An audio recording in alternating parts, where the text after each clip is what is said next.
Alors, on va regarder ensemble comment réaliser l'exercice à la plume pour la coupe de glace. Donc voilà ce à quoi on doit arriver comme résultat. Donc il y a des choses qu'il ne faut pas vectoriser qui sont déjà données, comme par exemple le texte ici, Flavor of the Month et Sherry.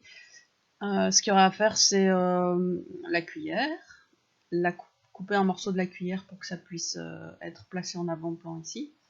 La coupe de glace, déplacer les cerises et réaliser, faire évidemment la crème fraîche. Réaliser aussi la grosse main ici, mais ça c'est pas à la plume, vous allez voir. Ok, bah c'est parti. Je vérifie mon enregistrement. Normalement c'est bon.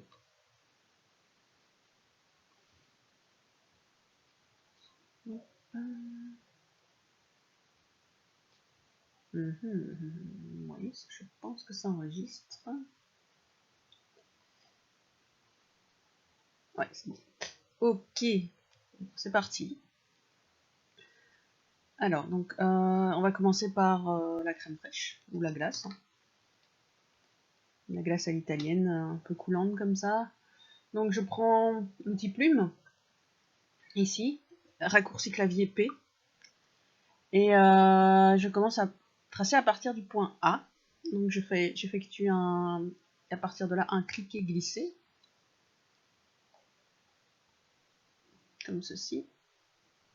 Voilà. Donc, je suis de A jusqu'à B, C, D, E, etc. Et à chaque fois, j'effectue en suivant les tangentes. En fait, ce que vous voyez ici, c'est pas ce que vous voyez ici. Voilà, les points rouges et gris, ce sont pas des points à rajouter. C'est vraiment des points qui vont vous aider à savoir comment orienter vos tangentes et vos points directeurs et et à quelle distance aussi du point que vous sur lequel le point que vous effectuez en fait. Donc à chaque fois, je fais un cliquer-glisser jusqu'au point rouge. Alors ici, c'est un peu particulier parce que en fait, si je fais un cliquer-glisser jusque là et que je recommence là un cliquer-glisser, regardez ce que ça fait. Donc ça ne va pas, c'est pas grave. Il suffit. Attendez, je vais enlever le fond ici. Voilà, comme ça je verrai mieux mon tracé. Hop. Donc ici, on a un problème. Vous voyez, j'ai suivi la tangente jusque-là et ça n'a pas du tout eu l'effet escompté.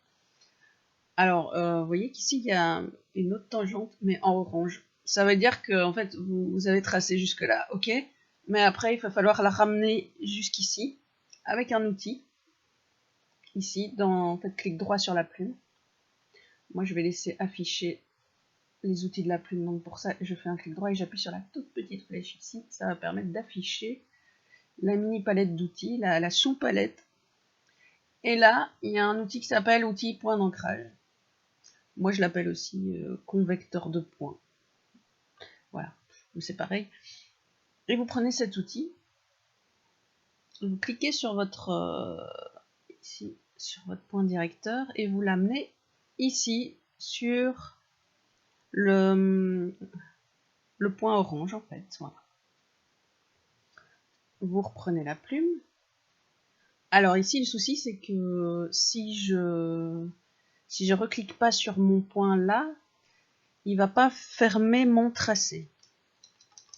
Donc, je dois absolument bien recliquer sur ce point là. Voilà. Pour pouvoir continuer tranquillement.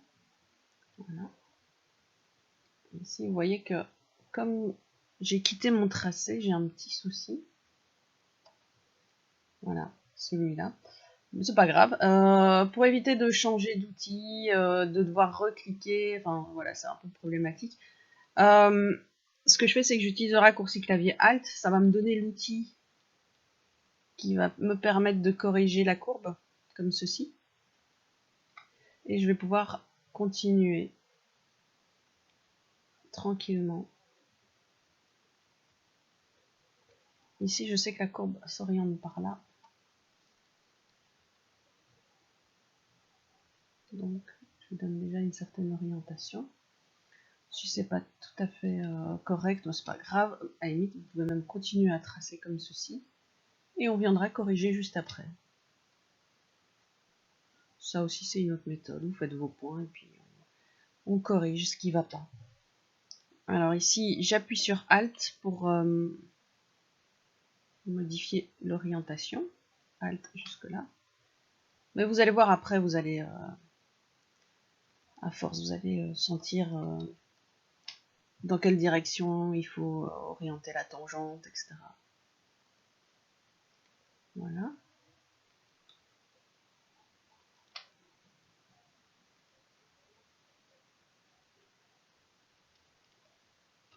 Et enfin, dernier point, vous voyez qu'ici la tangente doit aller par là. Hop, j'appuie sur Alt. Alt, c'est une touche très importante sur Illustrator.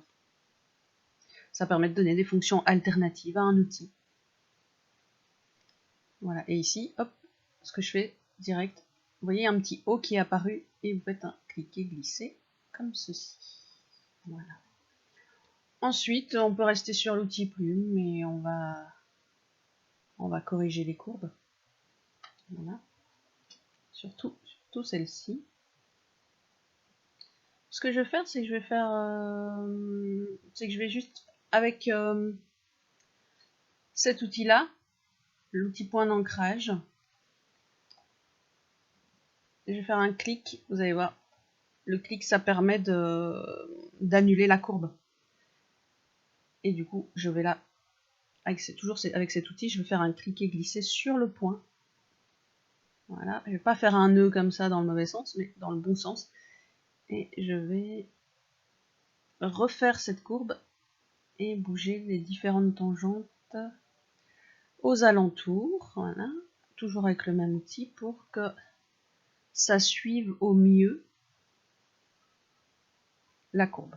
Alors, sinon, il y a une autre méthode, vous utilisez la sélection directe. Voilà, par exemple ici, j'appuie sur mon point avec la sélection directe, vous voyez que mes tangentes apparaissent aussi. Et je peux aussi les modifier comme ceci. Par contre, là, si je clique, ça ne va pas annuler ma courbe et ça, c'est uniquement cet outil-là qui peut le faire. Voilà, donc on clique là pour avoir la tangente. Il faut bien la choper, voilà. Ok, bon, elle était bien comme ça. Et vous vérifiez vraiment bien qu'il n'y a pas de cassure dans vos courbes, en fait. D'accord? Ok, donc on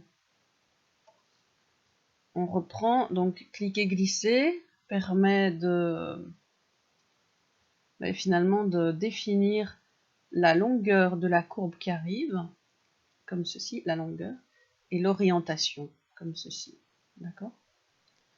Donc ici, on va définir une longueur réduite et une orientation vers le bas à droite, entre les deux points. Voilà, vous voyez? Ok. Et ainsi de suite. Si vous faites des simples clics pour ne pas avoir de courbe, si vous voulez de nouveau une courbe, hop. Voilà, cliquez, glissez. Si pendant que vous avez cet outil plume, vous voulez changer, casser la courbe, vous utilisez comme ça, hop, en appuyant sur Alt. Vous voyez, là ça a cassé ma courbe. Je peux changer la direction. Vous voyez, en même temps, hop, Alt, Alt, voilà. Voilà, c'est un petit résumé.